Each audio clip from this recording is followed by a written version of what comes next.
Federal government to spend 863 billion naira on poverty reduction. Finance Minister blamed Nigeria's high debt service on a large expenditure. Court orders immigration to release Peter Odili's passport.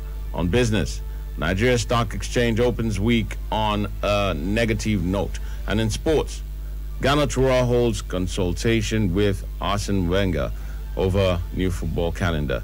Details of this and more after this break. I'm Benjamin Kadiri.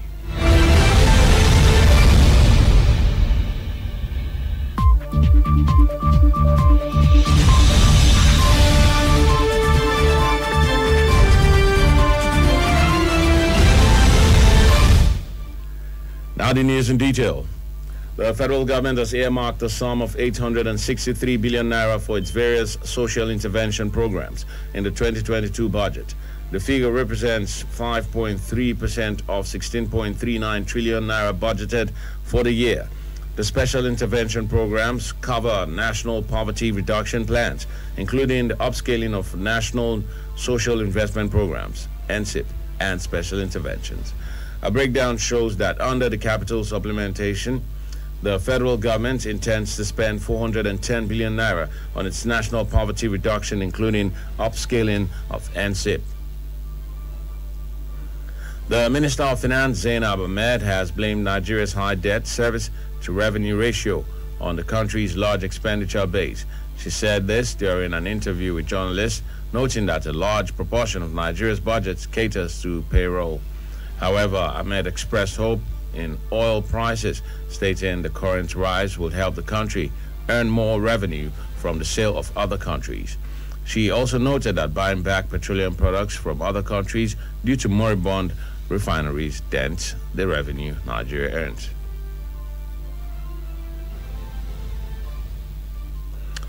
The President of the Senate, Ahmad Lawan, has congratulated Muslims on the occasion of the Eid al-Maulud, which commemorates the birth of the Islamic prophet Muhammad. Lawan, in a statement on Monday by his special advisor on media, Ola Awuni, said the occasion should remind Muslims and all people of faith of the virtues of peaceful coexistence, love, and tolerance, as taught and lived by the Holy Prophet. The Senate President reminded those celebrating to continue to observe the COVID-19 health protocols during and after the celebrations. He also called for prayers and support for law enforcement and security forces in their brave and patriotic efforts to protect all Nigerians. Justice Inyang Ekwo of the Federal High Court in Abuja has ordered the Nigerian Immigration Service, NIS, to immediately release the international passport of former Governor of Rivers State, Peter Odili.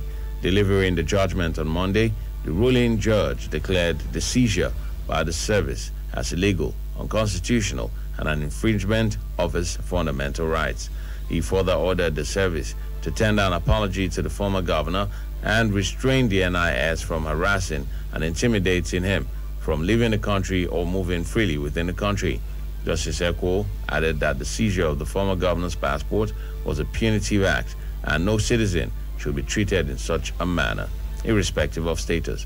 The former governor had filed a suit against the Immigration Service challenging the seizure of his passport at Nnamdi Azikiwe International Airport, Abuja, on 20th June 2021 upon his arrival into the country. The service, however, told the court that it acted based on Odili's presence on an EFCC corruption watch list. Stakeholders, including governments, civil society organizations, and European Union, have been enjoined to do more beyond advocacy and sensitization in the fight against human trafficking and irregular migration. The Edo State's coordinator of Network Against Child Trafficking, Abuse and Labor, Evans Ehireme, was speaking in Benin City in commemoration of the European Union Day Against Human Trafficking. He said it has become more worrisome as it ranks number 3 on illegal trade worldwide, behind drug smuggling and illegal arms trade. A lot have died through this process, and a lot of destinies has been truncated. A lot have had psychological problems. A lot has given up hope, and because of the trauma and so many things involved in this modern day slavery, a lot of persons have really been hit by it. And network as a body to say no, we can't take it anymore. Government needs to rise up. Every hand needs to be on deck at this time to make sure this issue of human trafficking is brought to an end. Ikola Charles speaks on some challenges confronting victims of human trafficking in Edo State. Some of the challenges they've had has to do with rehabilitation, providing support for them. We're actually in a time where things are very difficult. There are some of these returning migrants that do complain. Even after the government's offer to bring them down, they do complain that after they spend some time here, they end up being abandoned. They advocate for support for them. They're actually down. It's not actually easy if you social breakdown. Usually severe, and support should be given to them. The European Union Day Against Human Trafficking with this year's theme tagged "Raising the Bar in the Fight Against Human Trafficking" is marked yearly on October 18. Coming up in a moment on our business news, Nigeria's stock market opens week on a negative note. Details in a moment after this break.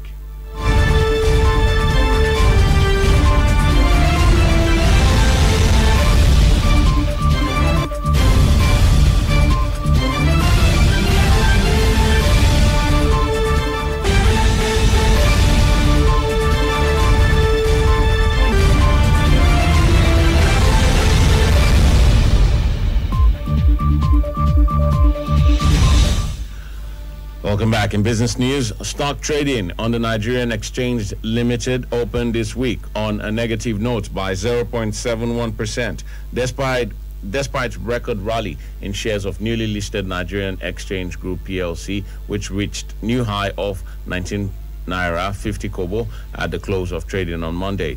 Investors lost about 153 billion naira at the close of trading sessions on Monday due to May and Baker Nigeria PLC, which led the laggards league after its share price decreased from 4 naira 74 kobo to 4 naira 36 kobo, down by 38 kobo or 8.02%. FBN Holdings, Access Bank, Transco, GTCO, and Fidelity Bank were the most traded stocks on the bourse. The record dip at the beginning of the week's trading pushed the equities market's positive return year to date lower to plus 2.17%. The Nigerian Exchange Limited All-Share Index and equities market capitalization depreciated from week open highs of 41,438.15 points and 21.624 trillion naira to 41,144.67 points and 21.47 trillion naira. In 5,866 deals, investors exchanged 338,719,247 shares valued at 4.058 billion naira. And in sports, Ghana Roar holds consultation with Arsene Wenger over new football calendar. More to come shortly. Stay tuned.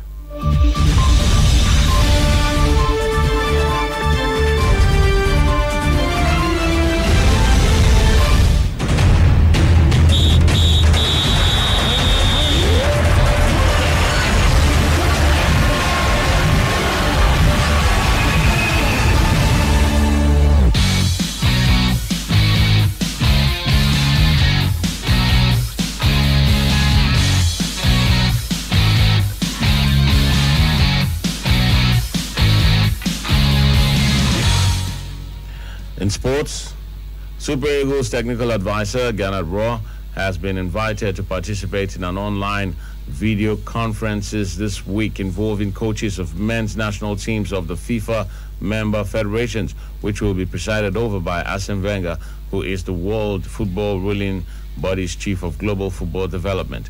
The video conferences, which will hold on Tuesday, October 19, 2021 and Thursday, October 21, 2021, will see Wenger coordinating a consultation touching on a potential new football calendar from 2024, international windows, the FIFA World Cup every 2 years, as well as about players' health and other pertinent matters concerning men's national football teams. In a press release put out by FIFA on Monday, the former Arsenal manager said, as a coach of the men's national teams, their input is essential. The statement added that consultations with all stakeholders are continuing, and FIFA reminds fans from around the world they can send their ideas and feedback on the new football calendar. The biennial FIFA World Cup proposal is expected to be a hotly debated topic during the men's national team coaches' online consultation with the Frenchman. And lastly, Crystal Palace manager Patrick Vieira says Arsenal's late equalizer was really tough to take after the Eagles were held to a 2-2 draw in a thriller at Emirates Stadium on Monday night. Alexander Lacazette scored deep into injury time to deny club legend Vieira a winning return, pouncing after Palace failed to clear a corner and Gabriel Martinelli's effort was saved. The Gunners started brightly and led deservedly in the 8th minute through Pierre-Emerick Aubameyang after Vicente Guaita's diving save to deny Nicolas Pepe. Palace improved as the home team faded, and Christian Benteke continued his good record in games against the Gunners with the equalizer 5 minutes into the second half.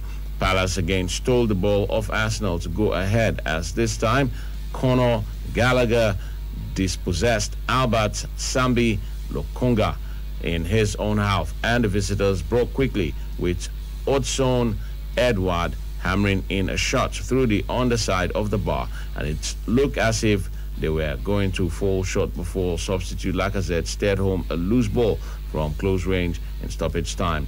Arsenal move up to 12th and a 6th game unbeaten, while Palace remain 14th after a third draw in a row. And that's the news, but before we go, a quick recap of the headlines.